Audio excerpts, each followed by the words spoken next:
Confessions of a Pornographer's Shroud. He had been flesh once, flesh and bone and ambition.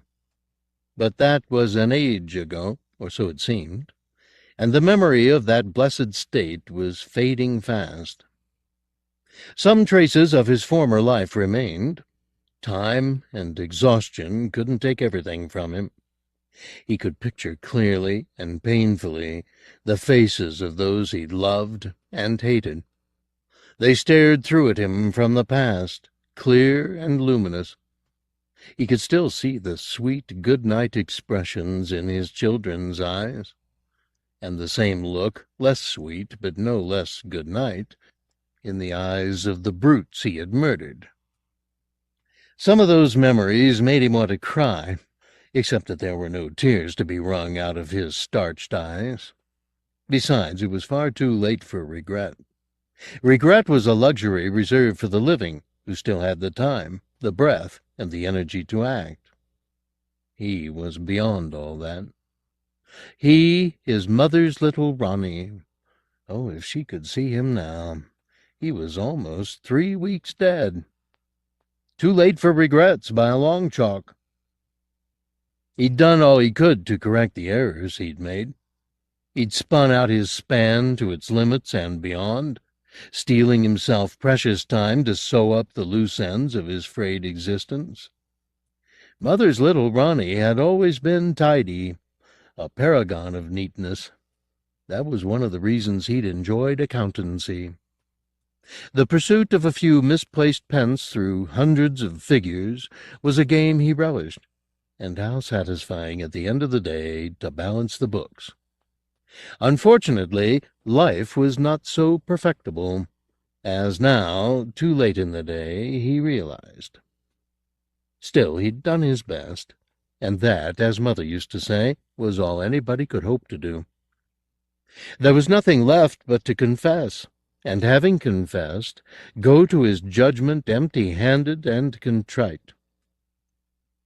As he sat, draped over the use-shined seat in the confessional box of St. Mary Magdalene's, he fretted that the shape of his usurped body would not hold out long enough for him to unburden himself of all the sins that languished in his linen heart.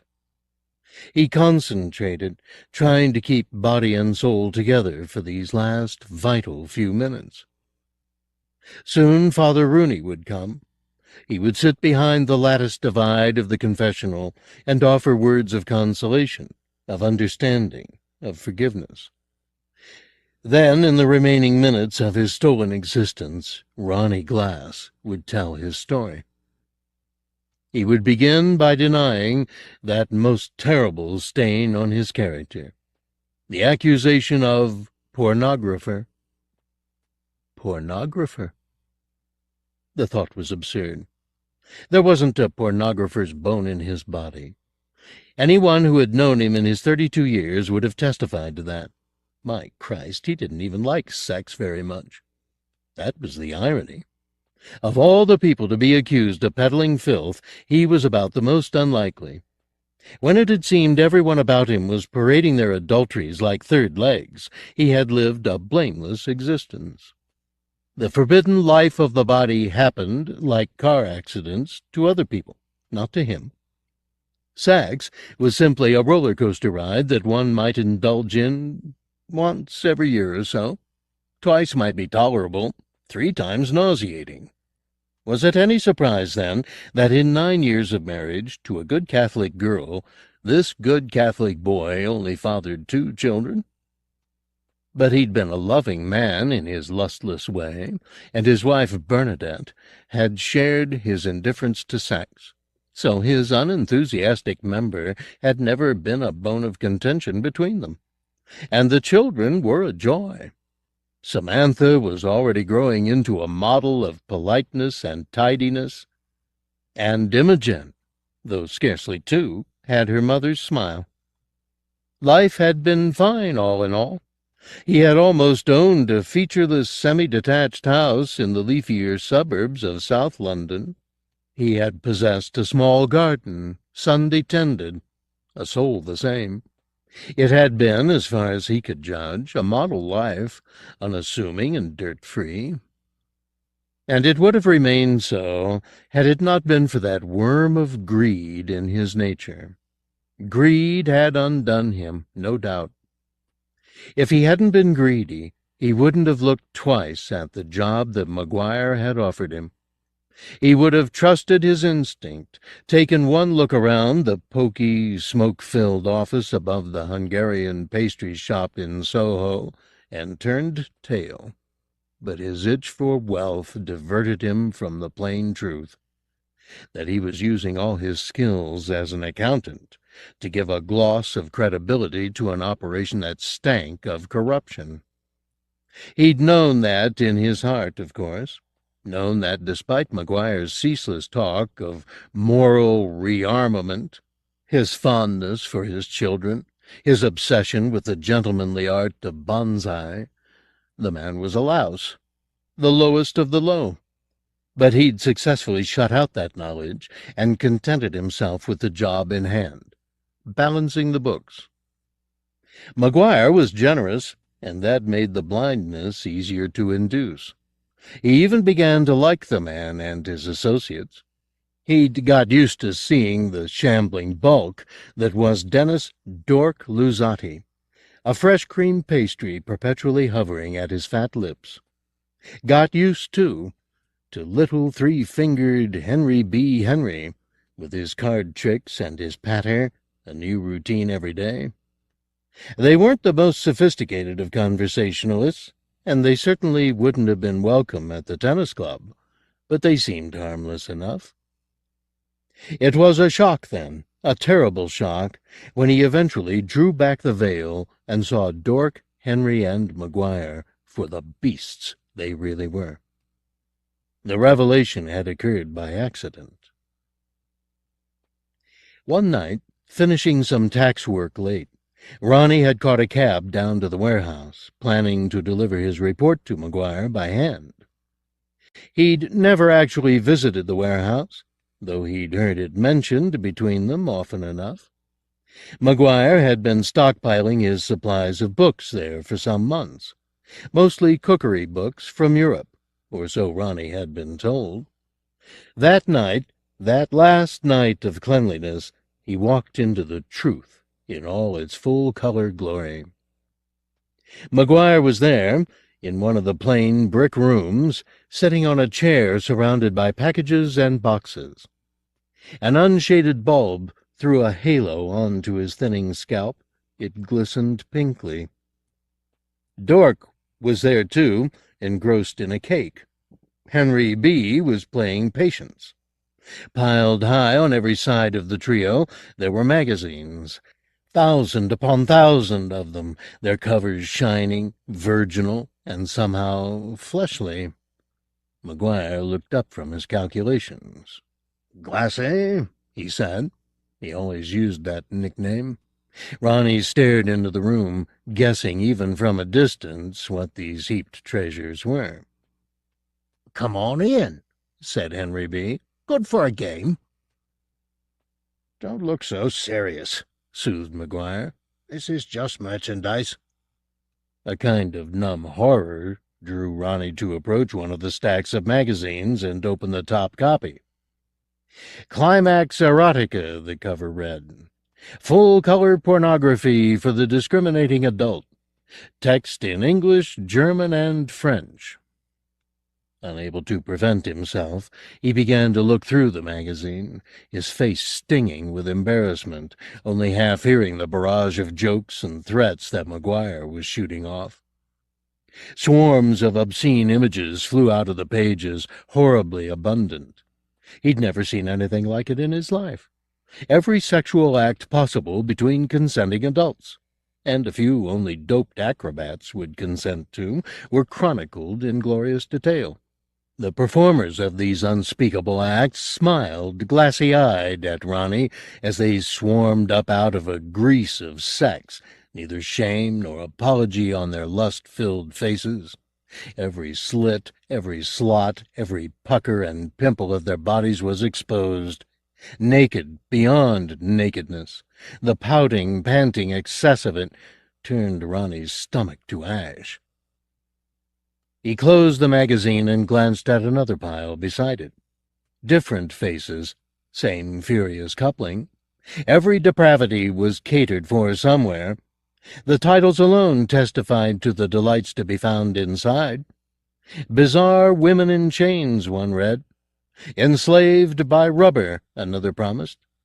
Labrador lover, a third portrayed, in perfect focus down to the last wet whisker. Slowly, Michael McGuire's cigarette-worn voice filtered through into Ronnie's reeling brain. It cajoled, or tried to, and worse, it mocked him in its subtle way for his naivete. "You had to find out sooner or later," he said.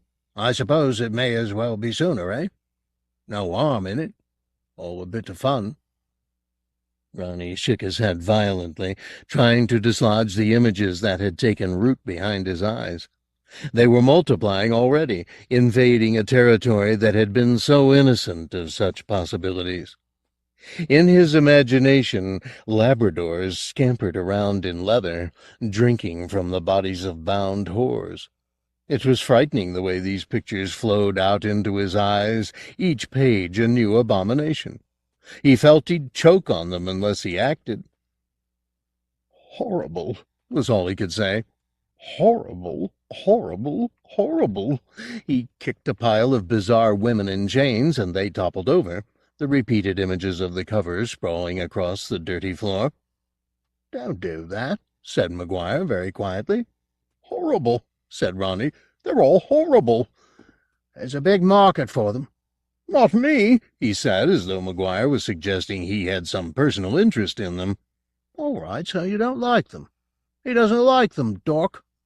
Dork was wiping cream off his short fingers with a dainty handkerchief. "Why not?" "Too dirty for him." "Horrible," said Ronnie again. "Well, you're in this up to your neck, my son," said McGuire. His voice was the devil's voice, wasn't it? Surely the devil's voice. "You may as well grin and bear it." Dork guffawed. "Grin and bear it? I like it, Mick. I like it." Ronnie looked up at McGuire. The man was 45, maybe 50, but his face had a fretted, cracked look, old before its years. The charm was gone. It was scarcely human, the face he locked eyes with. Its sweat, its bristles, its puckered mouth made it resemble, in Ronnie's mind, the proffered backside of one of the red raw sluts in the magazines. "We're all known villains here," the organ was saying, "and we've got nothing to lose if we're caught again." "Nothing," said Dork. "Whereas you, my son, you're a spit-clean professional. Way I see it, if you want to go grabbing about this dirty business, you're going to lose your reputation as a nice, honest accountant. In fact, I'd venture to suggest you'll never work again. Do you take my meaning?" Ronnie wanted to hit McGuire, so he did. Hard, too. There was a satisfying snap as McGuire's teeth met at speed, and blood came quickly from between his lips. It was the first time Ronnie had fought since his school days, and he was slow to avoid the inevitable retaliation. The blow that McGuire returned sent him sprawling, bloodied, amongst the bizarre women.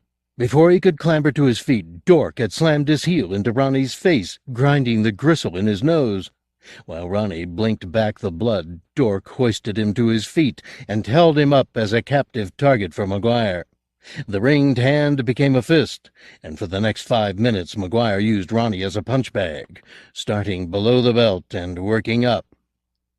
Ronnie found the pain curiously reassuring.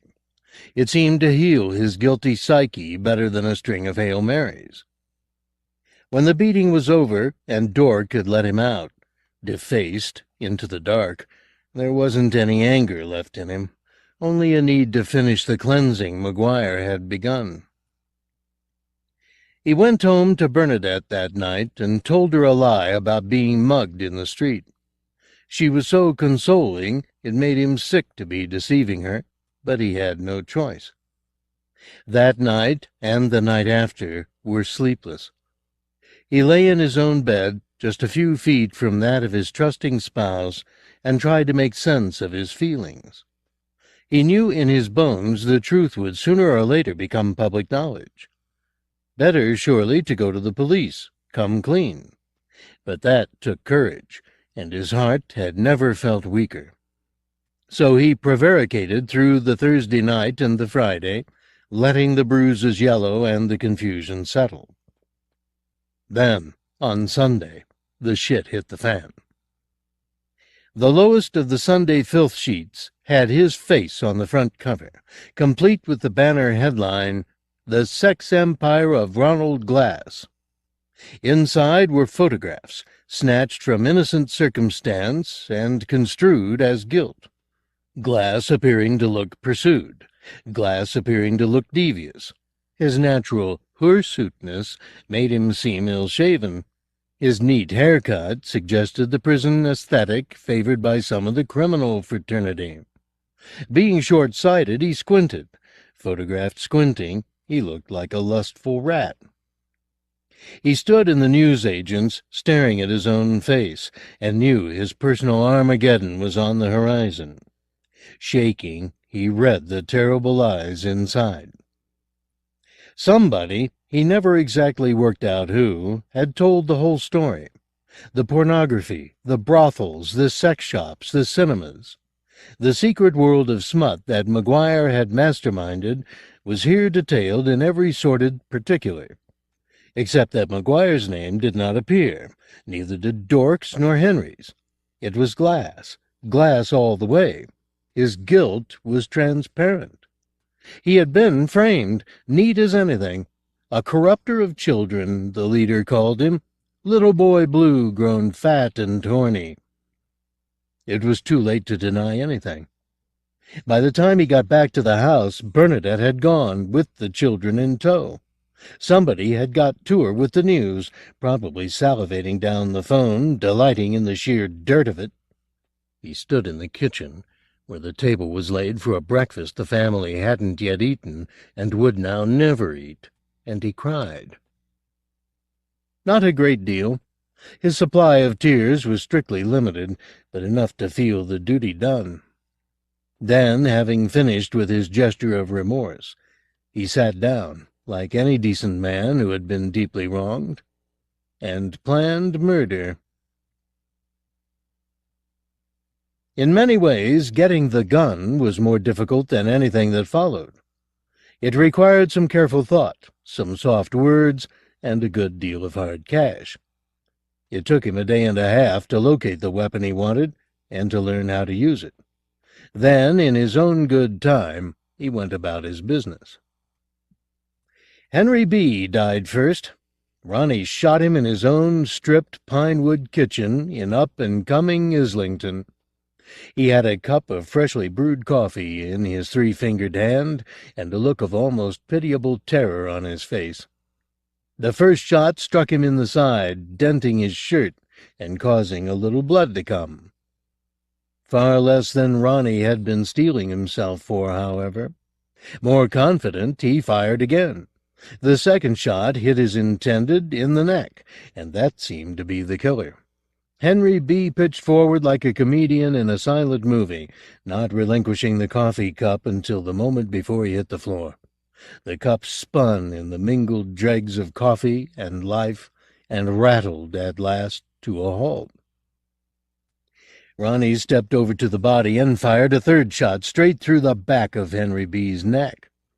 This last bullet was almost casual, swift and accurate. Then he escaped easily out of the back gate, almost elated by the ease of the act. He felt as though he'd cornered and killed a rat in his cellar, an unpleasant duty that needed to be done.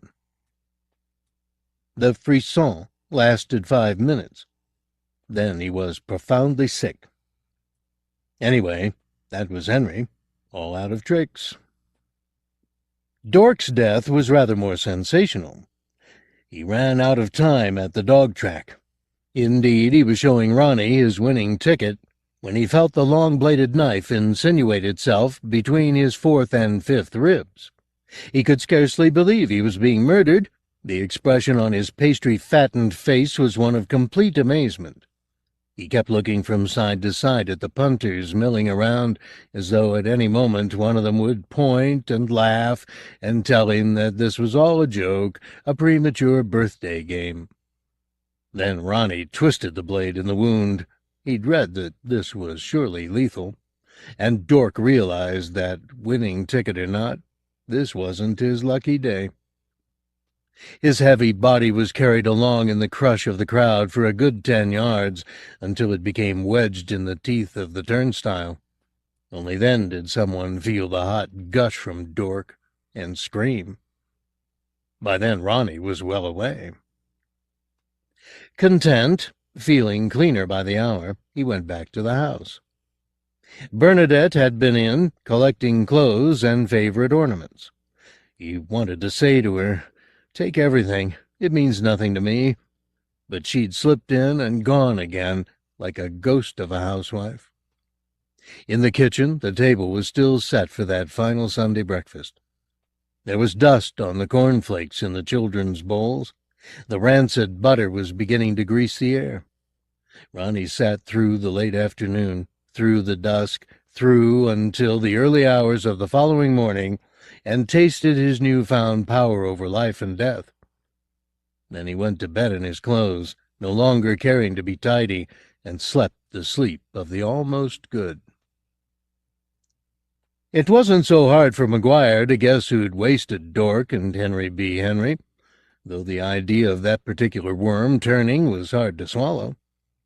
Many of the criminal community had known Ronald Glass, had laughed with McGuire over the little deception that was being played upon the innocent, but no one had believed him capable of such extreme sanctions against his enemies.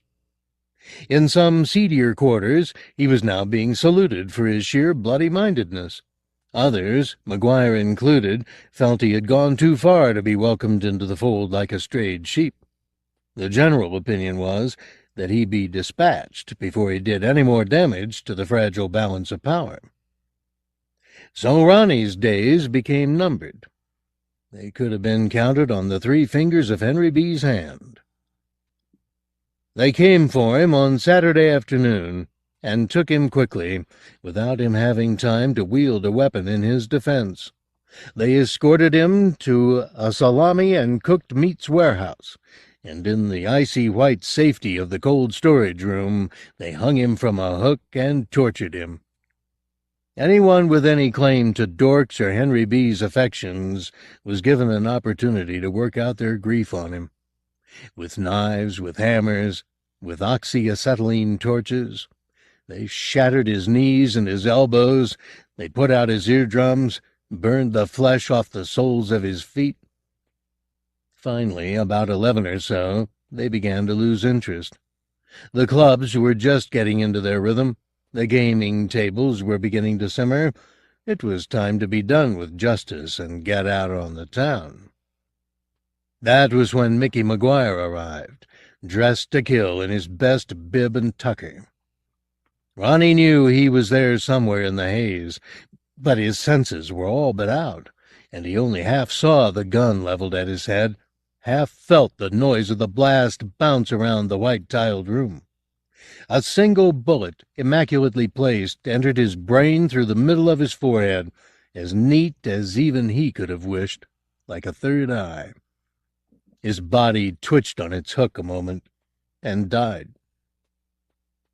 McGuire took his applause like a man, kissed the ladies, thanked his dear friends, who had seen this deed done with him, and went to play.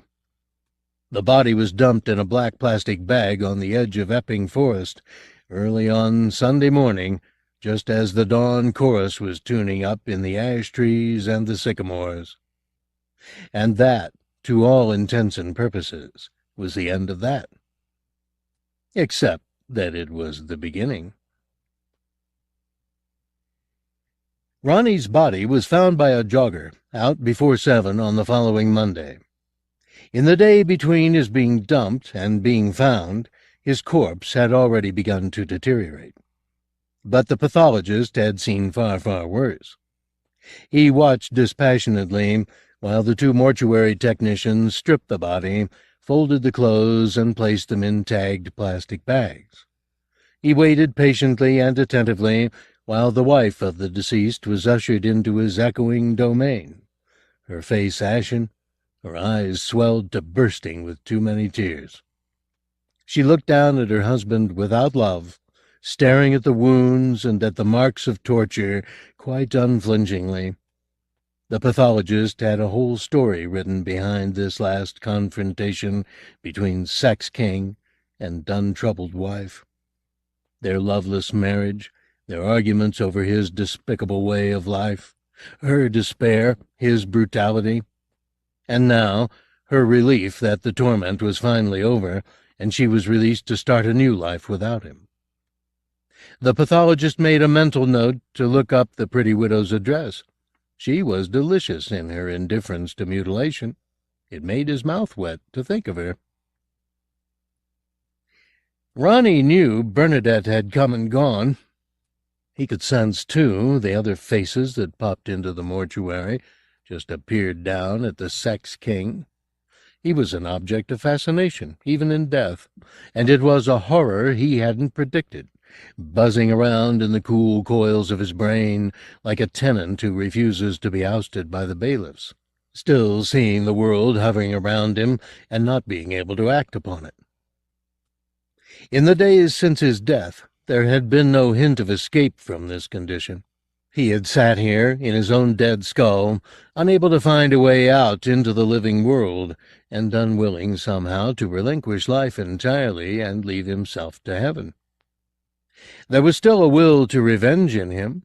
A part of his mind, unforgiving of trespasses, was prepared to postpone paradise in order to finish the job he had shared.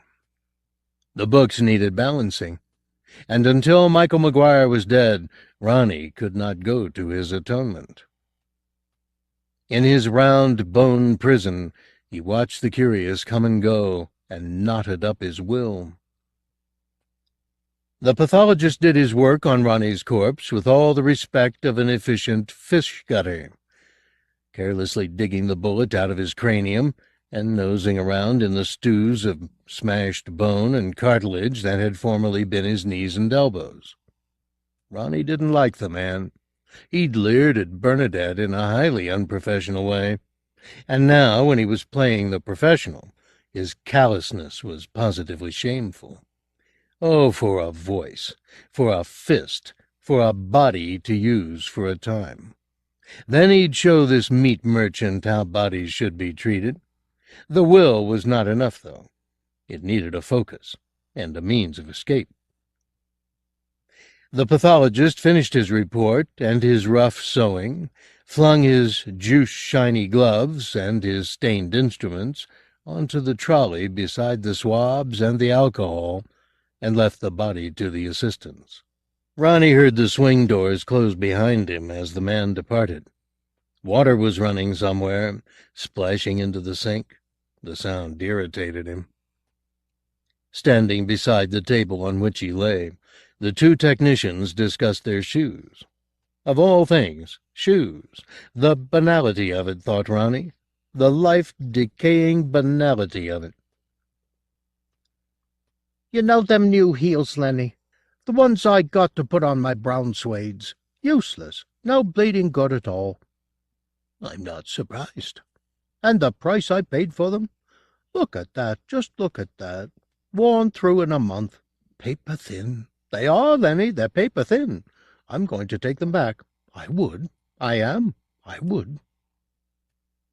This mindless conversation, after those hours of torture, of sudden death, of the post-mortem that he'd so recently endured, was almost beyond endurance. Ronnie's spirit began to buzz round and round in his brain like an angry bee trapped in an upturned jam jar, determined to get out and start stinging. Round and round like the conversation. Paper bloody thin. I'm not surprised. Bloody foreign. These souls, made in fucking Korea. Korea? That's why they're paper thin. It was unforgivable. The trudging stupidity of these people, that they should live and act, and bee, while he buzzed on and on, boiling with frustration. Was that fair? Neat shot, eh, Lenny? What? The stiff? Oh, what's his name, the sex king? Bang in the middle of the forehead. See that? Pop goes the weasel. Lenny's companion, it seemed, was still preoccupied with his paper-thin soul. He didn't reply. Lenny inquisitively inched back the shroud from Ronnie's forehead. The lines of sawn and scalped flesh were inelegantly sewn, but the bullet hole itself was neat. Look at it. The other glanced round at the dead face. The head wound had been cleaned after the probing pincers had worked at it. The edges were white and puckered. I thought they usually went for the heart, said the soul-searcher. This wasn't any street fight. It was an execution, formal-like, said Lenny, poking his little finger into the wound. It's a perfect shot. Bang in the middle of the forehead, like he had 3 eyes. Yeah. The shroud was tossed back over Ronnie's face. The bee buzzed on, round and round. You hear about third eyes, don't you? Do you? Stella read me something about it being the center of the body. That's your navel. How can your forehead be the center of your body? Well, that's your navel. No, it's more your spiritual center. The other didn't deign to respond. Just about where this bullet hole is, said Lenny, still lost in admiration for Ronnie's killer. The bee listened. The bullet hole was just one of many holes in his life, holes where his wife and children should have been, holes winking up at him like sightless eyes from the pages of the magazines, pink and brown and hair-lipped, holes to the right of him, holes to the left. Could it be, at last, that he had found here a hole that he could profit by? Why not leave by the wound? His spirit braced itself and made for his brow, creeping through his cortex with a mixture of trepidation and excitement. Ahead he could sense the exit door like the light at the end of a long tunnel. Beyond the hole, the warp and weft of his shroud glittered like a promised land. His sense of direction was good. The light grew as he crept. The voices became louder. Without fanfare, Ronnie's spirit spat itself into the outside world, a tiny seepage of soul. The motes of fluid that carried his will and his consciousness were soaked up by his shroud like tears by tissues. His flesh and blood body was utterly deserted now, an icy bulk fit for nothing but the flames. Ronnie Glass existed in a new world, a white linen world like no state he had lived or dreamed before. Ronnie Glass was his shroud. Had Ronnie's pathologist not been forgetful, he wouldn't have come back into the mortuary at that moment, trying to locate the diary he'd written the Widow Glass number in. And had he not come in, he would have lived. As it was... "Haven't you started on this one yet?" he snapped at the technicians. They murmured some apology or other. He was always testy at this time of night. They were used to his tantrums. "Get on with it," he said, stripping the shroud off the body and flinging it to the floor in irritation. "Before the fucker walks out of here in disgust. Don't want to get our little hotel a bad reputation, do we?" "Yes, sir." No, sir." "Well, don't stand there. Parcel it up. There's a widow wants him dispatched as soon as possible. I've seen all I need to see of him." Ronnie lay on the floor in a crumpled heap, slowly spreading his influence through this new-found land. It felt good to have a body, even if it was sterile and rectangular. Bringing a power of will to bear he hadn't known he possessed, Ronnie took full control of the shroud. At first it refused life. It had always been passive, that was its condition. It wasn't used to occupation by spirits. But Ronnie wasn't to be beaten now. His will was an imperative. Against all rules of natural behavior, it stretched and knotted the sullen linen into a semblance of life. The shroud rose. The pathologist had located his little black book, and was in the act of pocketing it when this white curtain spread itself in his path, stretching like a man who had just woken from a deep sleep. Ronnie tried to speak, but the only voice he could find was a whisper of the cloth on the air, too light, too insubstantial, to be heard over the complaints of frightened men. And frightened they were. Despite the pathologist's call for assistance, none was forthcoming. Lenny and his companion were sliding away towards the swing doors, gaping mouths babbling entreaties to any local god who would listen.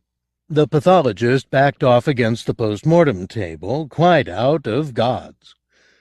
"Get out of my sight," he said. Ronnie embraced him tightly. "Help!" said the pathologist, almost to himself. But help was gone. It was running down the corridors, still babbling, keeping its back to the miracle that was taking place in the mortuary.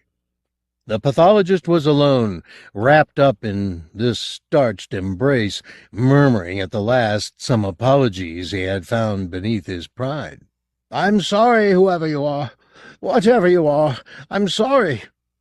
But there was an anger in Ronnie that would not have any truck with late converts. No pardons or reprieves were available. This fish-eyed bastard, this son of the scalpel, had cut and examined his old body as though it was a side of beef.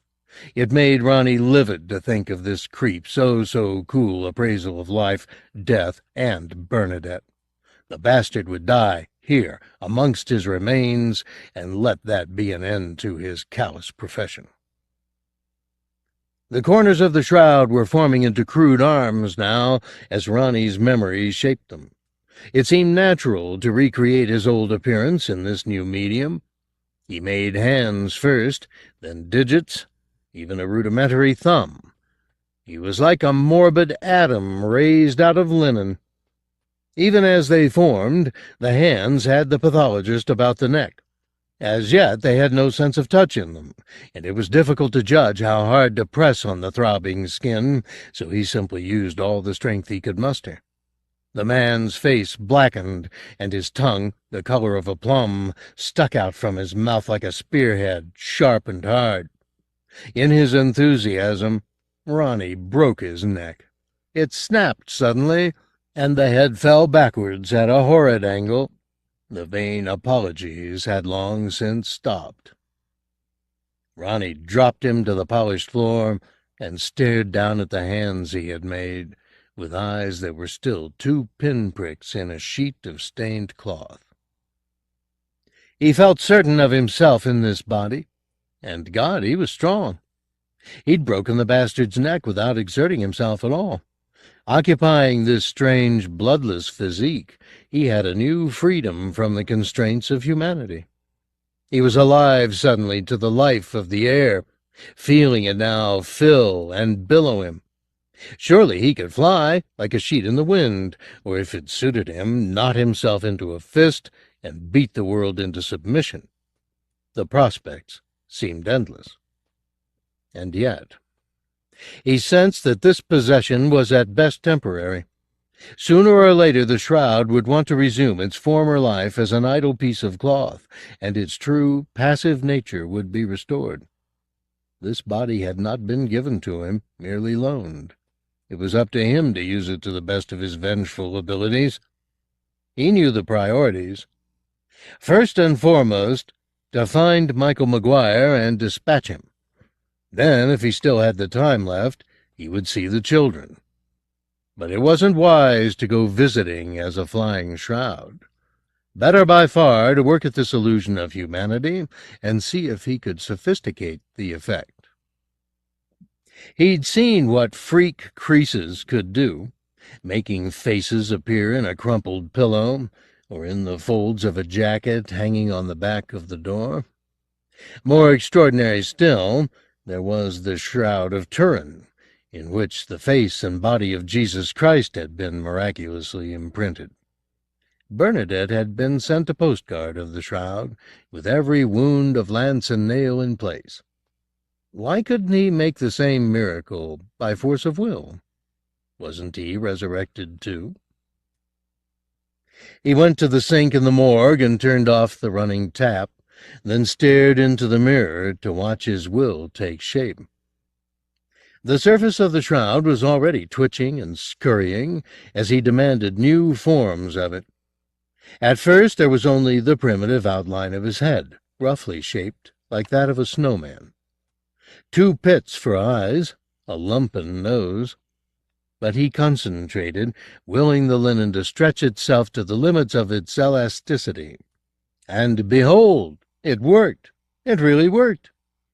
The threads complained, but acquiesced to his demands, forming in exquisite reproduction the nostrils, and then the eyelids, the upper lip, now the lower. He traced from memory the contours of his lost face like an adoring lover, and remade them in every detail. Now he began to make a column for the neck, filled with air but looking deceptively solid. Below that the shroud swelled into a manly torso. The arms were already formed, the legs followed quickly on. And it was done. He was remade in his own image. The illusion was not perfect. For one thing, he was pure white, except for the stains, and his flesh had the texture of cloth. The creases of his face were perhaps too severe, almost cubist in appearance, and it was impossible to coax the cloth to make a semblance of either hair or nails. But he was as ready for the world as any living shroud could hope to be. It was time to go out and meet his public. "Your game, Mickey?" McGuire seldom lost at poker. He was too clever, and that used face too unreadable. His tired, bloodshot eyes never let anything out. Yet despite his formidable reputation as a winner, he never cheated. That was his bond with himself. There was no lift in winning if there was a cheat involved. It was just stealing then, and that was for the criminal classes. He was a businessman, pure and simple. Tonight, in the space of 2.5 hours, he'd pocketed a tidy sum. Life was good. Since the deaths of Dork, Henry B. Henry, and Glass, the police had been too concerned with murder to take much notice of the lower orders of vice. Besides, their palms were well crossed with silver. They had nothing to complain about. Inspector Wall, a drinking companion of many years' standing, had even offered McGuire protection from the lunatic killer who was apparently on the loose. The irony of the idea pleased McGuire mightily. It was almost 3 a.m., time for bad girls and boys to be in their beds, dreaming of crimes for the morrow. McGuire rose from the table, signifying the end of the night's gambling. He buttoned up his waistcoat and carefully reknotted his lemon water-ice silk tie. "Another game next week?" he suggested. The defeated players agreed. They were used to losing money to their boss, but there were no hard feelings amongst the quarter. There was a tinge of sadness, perhaps. They missed Henry B. and Dork. Saturday nights had been such joyous affairs. Now there was a muted tone over the proceedings. Pearlgut was the first to leave, stubbing out his cheroot in the brimming ashtray. "Night, Mick." "Night, Frank. Give the kids a kiss from their Uncle Mick, eh?" "Will do." Pearlgut shuffled off with his stuttering brother in tow. Good night." "Night, Ernest." The brothers clattered down the stairs. Norton was the last to go, as always. "Shipment tomorrow?" he asked. "Tomorrow's Sunday," said McGuire. He never worked on Sundays. It was a day for the family. "No, today's Sunday," said Norton, not trying to be pedantic, just letting it come naturally. "Tomorrow's Monday." "Yes, shipment Monday." "I hope so. You're going to the warehouse?" "Probably." "I'll pick you up then. We can run down together." "Fine." Norton was a good man, humorless but reliable. "Night, then." "Night." His 3-inch heels were steel-tipped. They sounded like a woman's stilettos on the stairs. The door slammed below. McGuire counted his profits, drained his glass of Cointreau, and switched out the light in the gaming room. The smoke was already staling. Tomorrow he'd have to get somebody to come up and open the window. Let some fresh Soho smells in there. Salami and coffee beans, commerce and sleaze. He loved it. He loved it with a passion, like a babe loves a tit. As he descended the stairs into the darkened sex shop, he heard the exchange of farewells in the street outside, followed by the slamming of car doors and the purring departure of expensive cars. A good night with good friends. What more could any man reasonably ask? At the bottom of the stairs he stopped for a moment. The blinking street sign lights opposite illuminated the shop sufficiently for him to make out the rows of magazines. Their plastic-bound faces glinted. Siliconed breasts and spanked buttocks swelled from the covers like overripe fruit. Faces dripping mascara pouted at him, offering every lonely satisfaction paper could promise. But he was unmoved. The time had long since passed when he found any of that stuff of interest. It was simply currency to him.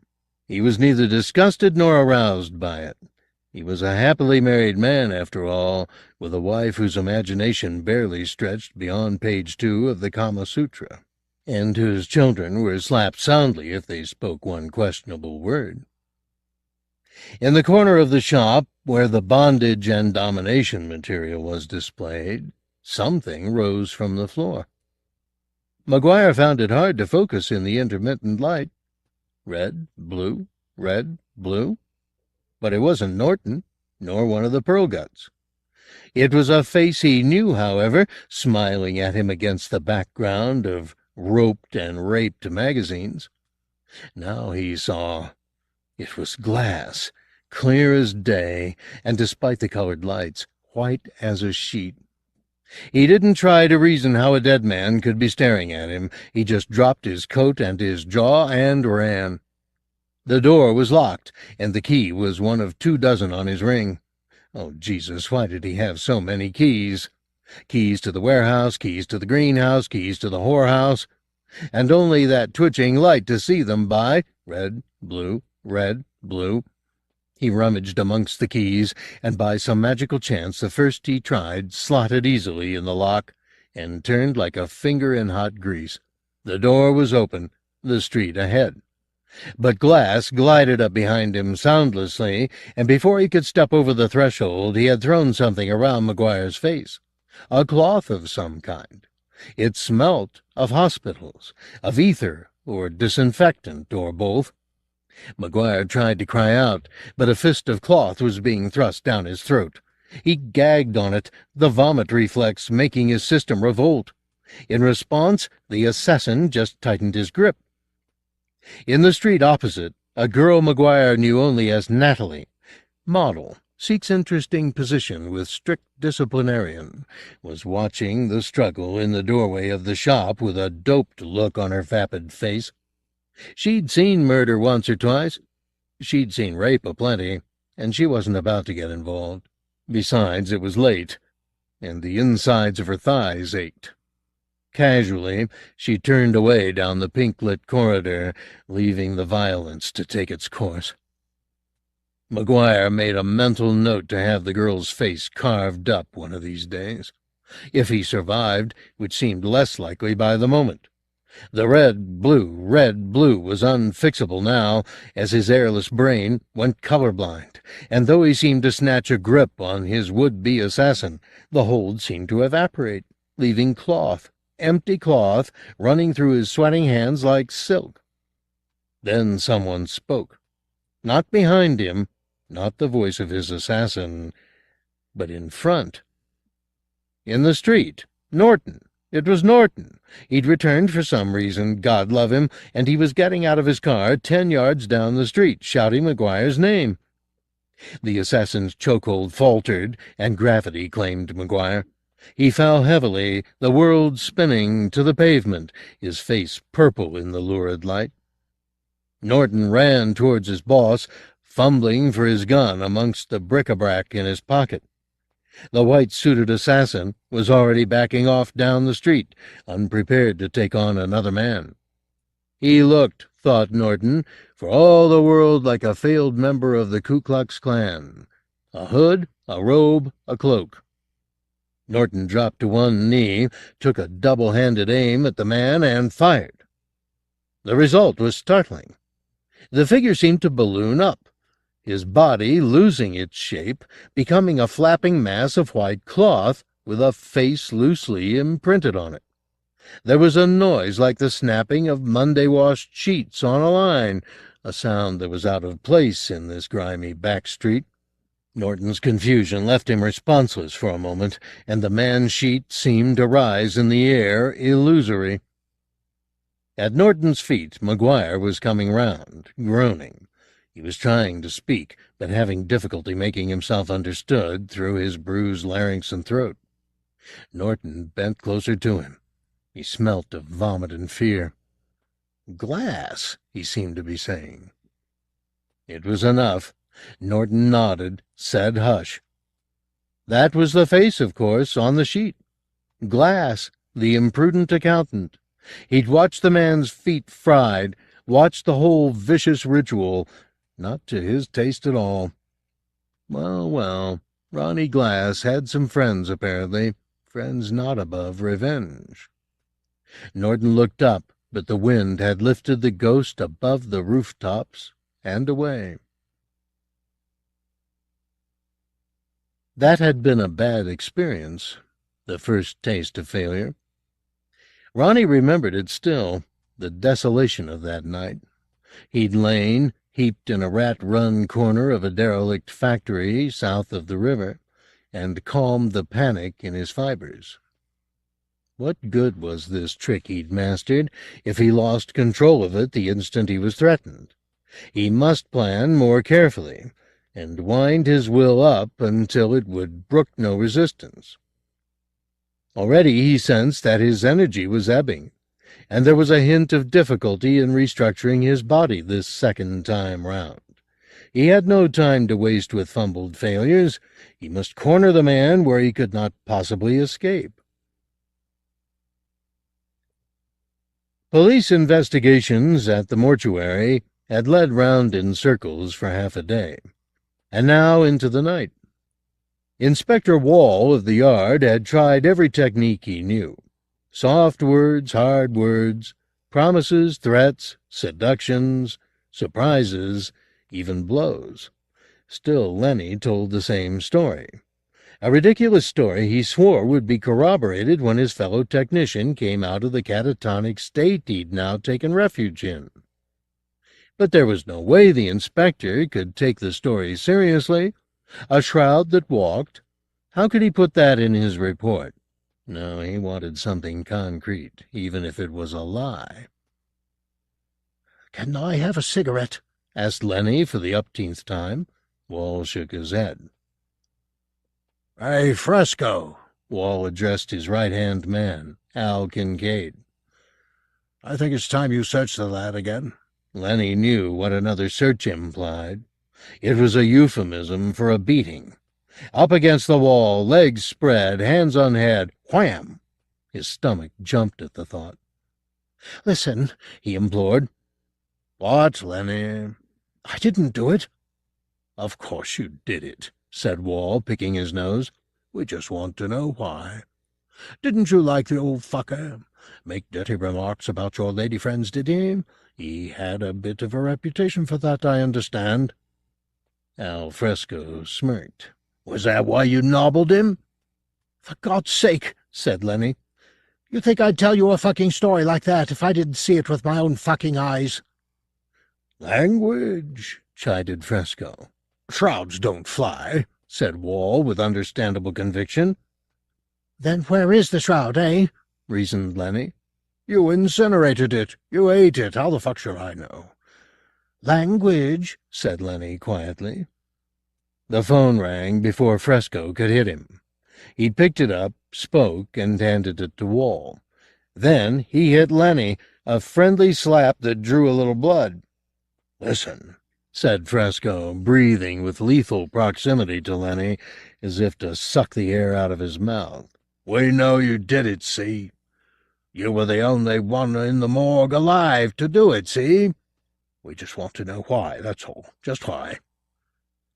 "Fresco?" Wall had covered the receiver as he spoke to the muscle man. "Yes, sir. It's Mr. McGuire." "Mr. McGuire? Mickey McGuire?" Fresco nodded. "He's very upset." "Oh, yeah? Why's that?" "He thinks he's been attacked by the man in the morgue, the pornographer." "Glass," said Lenny. "Ronnie Glass." "Ronald Glass, like the man says," said Wall, grinning at Lenny. "That's ridiculous," said Fresco. "Well, I think we ought to do our duty to an upstanding member of the community, don't you? Duck into the morgue, will you? Make sure." "Make sure?" "That the bastard's still down there." "Oh." Fresco exited, confused but obedient. Lenny didn't understand any of this, but he was past caring. What the hell was it to him, anyway? He started to play with his balls through a hole in his left-hand pocket. Wall watched him with disdain. "Don't do that," he said. "You can play with yourself as much as you like once we've got you tucked up in a nice warm cell." Lenny shook his head slowly and removed his hand from his pocket. Just wasn't his day. Fresco was already back from down the hall, a little breathless. "He's there," he said, visibly brightened by the simplicity of the task. "Of course he is," said Wall. "Dead as a dodo," said Fresco. "What's a dodo?" asked Lenny. Fresco looked blank. "Turn of phrase," he said testily. Wall of the Yard was back on the line, talking to McGuire. The man at the other end sounded well spooked, and his reassurances seemed to do little good. "He's all present and correct, Mickey. You must have been mistaken." McGuire's fear ran back through the phone line like a mild electric charge. "I saw him, damn you!" "Well, he's lying down there with a hole in the middle of his head, Mickey. So tell me, how can you have seen him?" "I don't know," said McGuire. "Well, then, listen. If you got the chance, drop by, will you? Same arrangement as usual. I could put some nice work your way." Wall didn't like talking business on the phone. It made him uneasy. "Later, Mickey." "Okay. Call by." "I will." "Promise?" "Yes." Wall put down the receiver and stared at the suspect. Lenny was back to pocket billiards again. Crass little animal. Another search was clearly called for. "Fresco," said Wall in dove-like tones, "will you please teach Lenny not to play with himself in front of police officers?" In his fortress in Richmond, McGuire cried like a baby. He'd seen Glass, no doubt of it. Whatever Wall believed about the body being at the mortuary, he knew otherwise. Glass was out, on the street, footloose and fancy-free, despite the fact that he'd blown a hole in the bastard's head. McGuire was a God-fearing man, and he believed in life after death, though until now he'd never questioned how it would come about. This was the answer, this blank-faced son of a whore stinking of ether. This was the way the afterlife would be. It made him weep, fearing to live and fearing to die. It was well past dawn now, a peaceful Sunday morning. Nothing would happen to him in the safety of the Ponderosa and in full daylight. This was his castle, built with his hard-won thievings. Norton was here, armed to the teeth. There were dogs at every gate. No one, living or dead, would dare challenge his supremacy in this territory. Here, amongst the portraits of his heroes, Louis B. Mayer, Dillinger, Churchill, amongst his family, amidst his good taste, his money, his objet d'art, here he was his own man. If the mad accountant came for him, he'd be blasted in his tracks, ghost or no ghost. Fini. After all, wasn't he Michael Roscoe McGuire, an empire builder? Born with nothing, he'd risen by virtue of his stockbroker's face and his maverick's heart. Once in a while, maybe, only under very controlled conditions, he might let his darker appetites show, as at the execution of Glass. He'd taken genuine pleasure in that little scenario. His, the coup de grace. His, the infinite compassion of the killing stroke. But his life of violence was all but behind him now. Now he was a bourgeois, secure in his fortress. Raquel woke at 8 and busied herself with preparing breakfast. "You want anything to eat?" she asked McGuire. He shook his head. His throat hurt too much. "Coffee?" "Yes." "You want it in here?" He nodded. He liked sitting in front of the window that overlooked the lawn and the greenhouse. The day was brightening. Fat, fleecy clouds bucked the wind, their shadows passing over the perfect green. Maybe he'd take up painting, he thought, like Winston. Commit his favorite landscapes to canvas, maybe a view of the garden, even a nude of Raquel, immortalized in oils before her tits sagged beyond all hope of support. She was back, purring at his side with the coffee. "You okay?" she asked. Dumb bitch. Of course he wasn't okay. "Sure," he said. "You've got a visitor." "What?" He sat up straight in the leather chair. "Who?" She was smiling at him. "Tracy," she said. "She wants to come in and cuddle." He expelled a hiss of air from the sides of his mouth. Dumb bitch. "You want to see Tracy?" "Sure." The little accident, as he was fond of calling her, was at the door, still in her dressing gown. "Hi, Daddy." "Hello, sweetheart." She sashayed across the room towards him, her mother's walk in embryo. "Mommy says you're ill." "I'm getting better." "I'm glad." "So am I." "Shall we go out today?" "Maybe." "See the fair?" "Maybe." She pouted fetchingly, perfectly in control of the effect. Raquel's trick all over again. He just hoped to God she wasn't going to grow up as dumb as her mother. "We'll see," he said, hoping to imply yes, but knowing he meant no. She hoisted herself onto his knee, and he indulged her tales of a 5-year-old's mischiefs for a while, then sent her packing. Talking made his throat hurt, and he didn't feel too much like the loving father today. Alone again, he watched the shadows waltz on the lawn. The dogs began to bark after 11. Then, after a short while, they fell silent. He got up to find Norton, who was in the kitchen doing a jigsaw with Tracy. The Hay Wain in 2,000 pieces, one of Raquel's favorites. "You check the dogs, Norton?" "No, boss." "Well, fucking do it." He didn't often swear in front of the child, but he felt ready to go bang. Norton snapped to it. As he opened the back door, McGuire could smell the day. It was tempting to step outside the house, but the dogs barked in a way that set his head thumping and his palms prickling. Tracy had her head down to the business of the jigsaw, her body tense with anticipation of her father's anger. He said nothing, but went straight back into the lounge. From his chair he could see Norton striding across the lawn. The dogs weren't making a sound now. Norton disappeared from sight behind the greenhouse. A long wait. McGuire was just beginning to get agitated when Norton appeared again and looked up at the house, shrugging at McGuire and speaking. McGuire unlocked the sliding door, opened it, and stepped onto the patio. The day met him, balmy. "What are you saying?" he called to Norton. "The dogs are fine," Norton returned. McGuire felt his body relax. Of course the dogs were okay. Why shouldn't they bark a bit?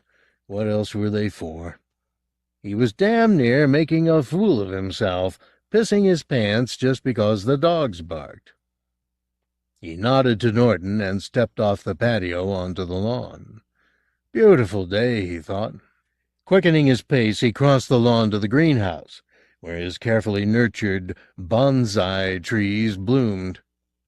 At the door of the greenhouse, Norton was waiting dutifully, going through his pockets looking for mints. "You want me here, sir?" "No." "Sure." "Sure," he said magnanimously. "You go back up and play with the kid." Norton nodded. "Dogs are fine," he said again. "Yeah. Must have been the wind stirred them up." There was a wind, warm but strong. It stirred the line of copper beeches that bounded the garden. They shimmered and showed the paler undersides of their leaves to the sky, their movement reassuring in its ease and gentility. McGuire unlocked the greenhouse and stepped into his haven. Here in this artificial Eden were his true loves, nurtured on coos and cuttlefish manure. His sergeant's juniper, that had survived the rigors of Mount Ishizuchi, his flowering quince, his yeddo spruce, Picea jessoensis, his favorite dwarf that he'd trained after several failed attempts to cling to a stone. All beauties, all minor miracles of winding trunk and cascading needles, worthy of his fondest attention. Content, mindless for a while of the outside world, he pottered amongst his flora. The dogs had fought over possession of Ronnie as though he were a plaything. They'd caught him breaching the wall and surround him before he could make his escape, grinning as they seized him, tore him, and spat him out. He escaped only because Norton had approached and distracted them from their fury for a moment. His body was torn in several places after their attack. Confused, concentrating to try and keep his shape coherent, he had narrowly avoided being spotted by Norton. Now he crept out of hiding. The fight had sapped him of energy, and the shroud gaped so that the illusion of substance was spoiled. His belly was torn open, his left leg all but severed. The stains had multiplied, mucus and dog shit joining the blood. But the will was all. He had come so close. This was not the time to relinquish his grip and let nature take its course. He existed in mutiny against nature. That was his state. And for the first time in his life and death, he felt an elation. To be unnatural, to be a defiance of system and sanity, was that so bad? He was shitty, bloody, dead, and resurrected in a piece of stained cloth. He was a nonsense. Yet he was. No one could deny him being as long as he had the will to be. The thought was delicious, like finding a new sense in a blind, deaf world. He saw McGuire in the greenhouse and watched him a while. The enemy was totally absorbed in his hobby. He was even whistling the national anthem as he tended his flowering charges. Ronnie moved closer to the glass, and closer, his voice an oh-so-gentle moan in the failing weave. McGuire didn't hear the sigh of cloth on the window until Ronnie's face pressed flat to the glass, the features smeared and misshapen. He dropped the yeddo spruce. It shattered on the floor, its branches broken. McGuire tried to yell, but all he could squeeze from his vocal cords was a strangled yelp. He broke for the door as the face, huge with greed for revenge, broke the glass. McGuire didn't quite comprehend what happened next. The way the head and the body seemed to flow through the broken pane, defying physics, and reassembled in his sanctum, taking on the shape of a human being. No, it wasn't quite human. It had the look of a stroke victim. Its white mask and its white body sagged down the right side, and it dragged its torn leg after it as it lunged at him. He opened the door and retreated into the garden. The thing followed, speaking now, arms extended towards him. "McGuire, It said his name in a voice so soft he might have imagined it, but no, it spoke again. "Recognize me, McGuire?" it said, and of course he did. Even with its stroke-stricken, billowing features, it was clearly Ronnie Glass. "Glass," he said. "Yes," said the ghost. "I don't want—" McGuire began, then faltered. What didn't he want? To speak with this horror, certainly. To know that it existed, that too. To die, most of all. "I don't want to die."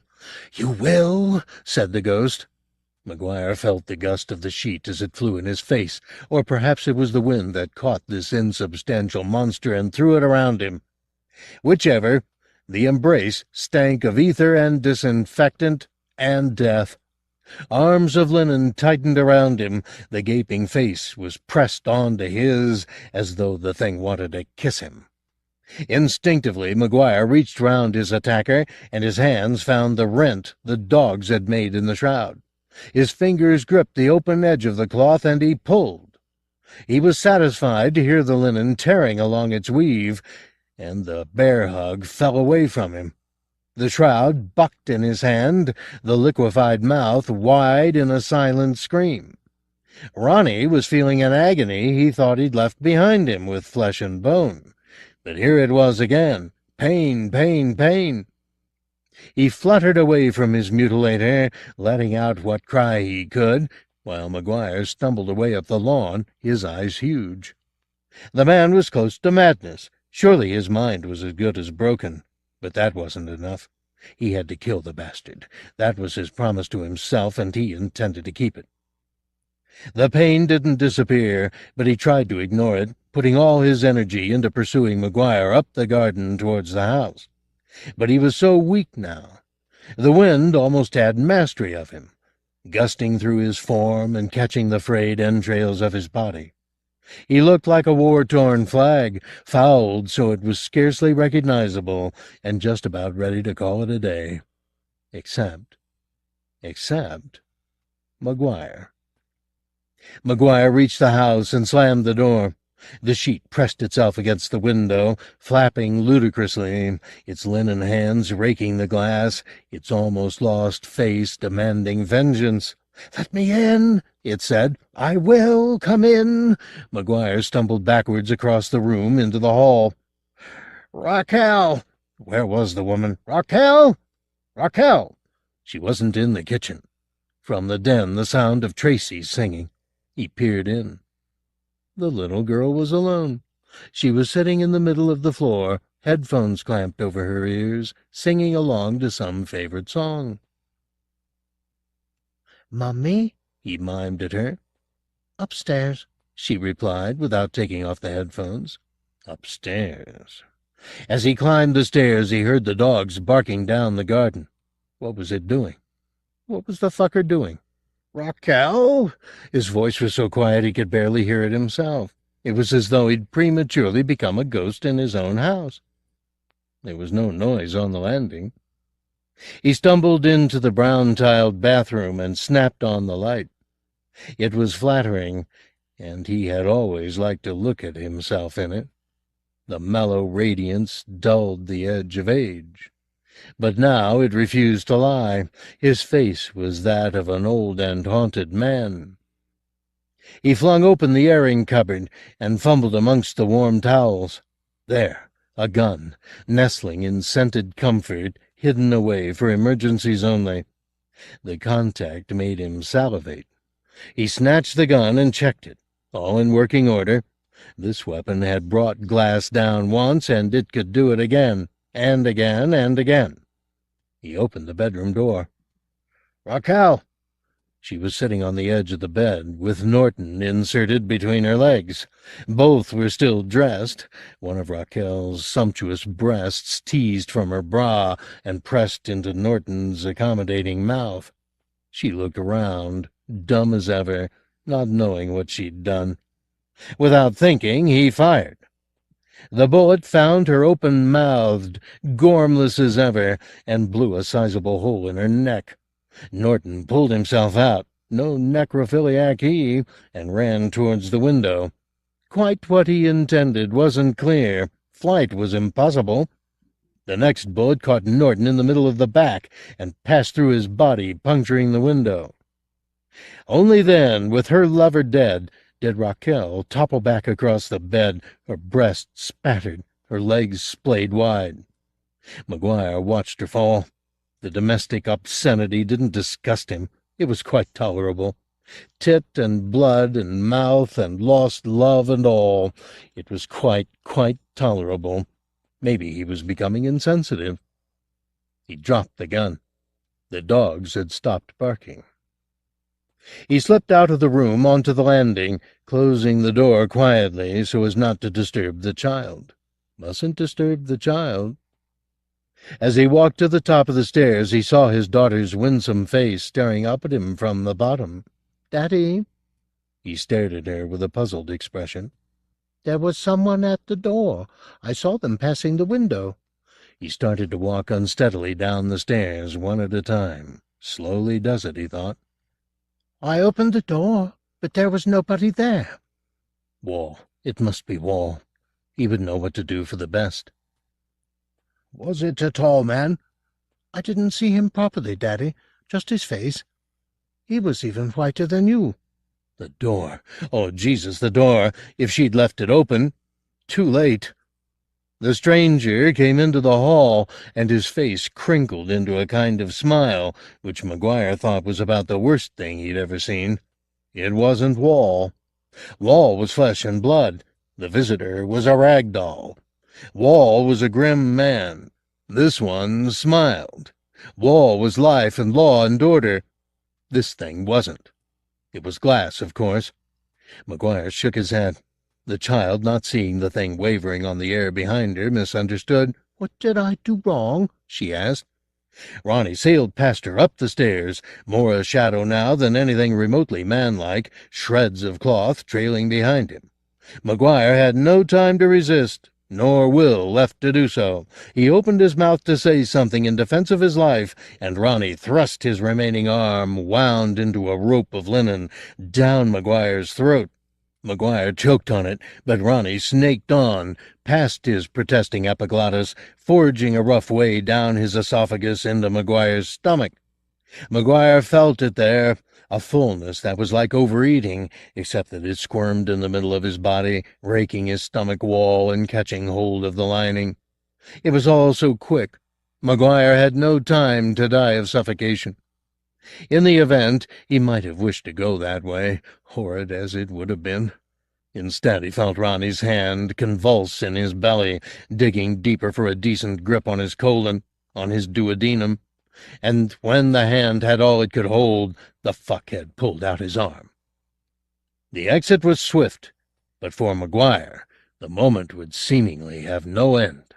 He doubled up as the disemboweling began, feeling his viscera surge up his throat, turning him inside out. His light went out through his throat in a welter of fluids, coffee, blood, acid. Ronnie pulled on the guts and hauled McGuire, his emptied torso collapsing on itself, towards the top of the stairs. Led by a length of his own entrails, McGuire reached the top stair and pitched forward. Ronnie relinquished his hold, and McGuire fell, head swathed in gut, to the bottom of the stairs where his daughter still stood. She seemed by her expression not the least alarmed. But then Ronnie knew children could deceive so easily. The job completed, he began to totter down the stairs, uncoiling his arm and shaking his head as he tried to recover a smidgen of human appearance. The effort worked. By the time he reached the child at the bottom of the stairs, he was able to offer her something very like a human touch.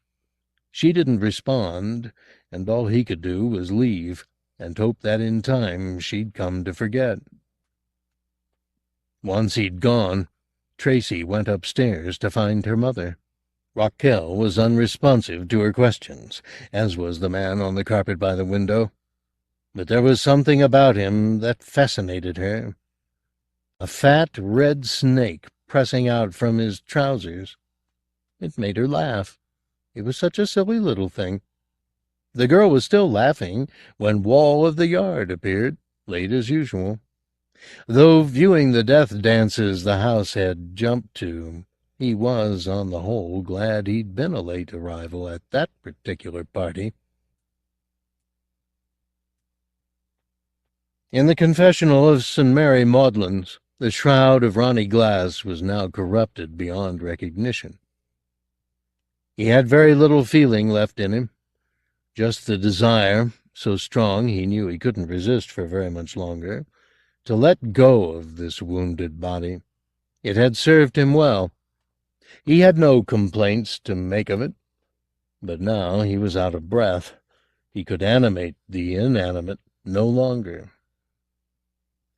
He wanted to confess, though, wanted to confess so very badly, to tell the Father, to tell the Son, to tell the Holy Ghost what sins he'd performed, dreamt, longed for.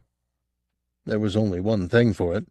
If Father Rooney wouldn't come to him, then he'd go to Father Rooney. He opened the door of the confessional. The church was almost empty. It was evening now, he guessed, and who had the time for the lighting of candles when there was food to be cooked, love to be bought, life to be had? Only a Greek florist, praying in the aisle for his sons to be acquitted, saw the shroud stagger from the confessional towards the door of the vestry. It looked like some damn fool adolescent with a filthy sheet slung over his head. The florist hated that kind of godless behavior. Look where it had got his children. He wanted to beat the kid around a bit and teach him not to play silly beggars in the house of the Lord. "Hey, you," he said too loudly. The shroud turned to look at the florist, its eyes like two holes pressed in warm dough. The face of the ghost was so woebegone it froze the words on the florist's lips. Ronnie tried the handle of the vestry door. The rattling got him nowhere. The door was locked. From inside, a breathless voice said, "Who is it?" It was Father Rooney speaking. Ronnie tried to reply, but no words would come. All he could do was rattle, like any worthy ghost. "Who is it?" asked the good father again, a little impatiently. "Confess me," Ronnie wanted to say. "Confess me, for I have sinned." The door stayed shut. Inside, Father Rooney was busy. He was taking photographs for his private collection. His subject was a favorite lady of his by the name of Natalie. A daughter of vice, somebody had told him, but he couldn't believe that. She was too obliging, too cherubic, and she wound a rosary around her pert bosom as though she was barely out of a convent. The jiggling of the handle had stopped now. Good, thought Father Rooney. They'd come back, whoever they were. Nothing was that urgent. Father Rooney grinned at the woman. Natalie's lips pouted back. In the church, Ronnie hauled himself to the altar and genuflected. 3 rows back, the florist rose from his prayers, incensed by this desecration. The boy was obviously drunk, the way he was reeling. The man wasn't about to be frightened by a tuppenny-colored death mask. Cursing the desecrator in ripe Greek, he snatched at the ghost as it knelt in front of the altar. There was nothing under the sheet. Nothing at all. The florist felt the living cloth twitch at his hand and dropped it with a tiny cry. Then he backed off down the aisle, crossing himself back and forth like a demented widow. A few yards from the door of the church, he turned tail and ran. The shroud lay where the florist had dropped it. Ronnie, lingering in the creases, looked up from the crumpled heap at the splendor of the altar. It was radiant, even in the gloom of the candlelit interior, and moved by its beauty, he was content to put the illusion behind him. Unconfessed, but unfearful of judgment, his spirit crept away. After an hour or so, Father Rooney unbolted the vestry, escorted the chaste Natalie out of the church, and locked the front door. He peered into the confessional on his way back to check for hiding children. Empty. The entire church was empty. and Mary Maudlin was a forgotten woman. As he meandered, whistling, back to the vestry, he caught sight of Ronnie Glass' shroud. It lay sprawled on the altar steps, a forlorn pile of shabby cloth. Ideal, he thought, picking it up. There were some indiscreet stains on the vestry floor, just the job to wipe them up. He sniffed the cloth. He loved to sniff. It smelt of 1,000 things: ether, sweat, dogs, entrails, blood, disinfectant, empty rooms, broken hearts, flowers, and loss. Fascinating. This was the thrill of the parish of Soho, he thought. Something new every day. Mysteries on the doorstep, on the altar step.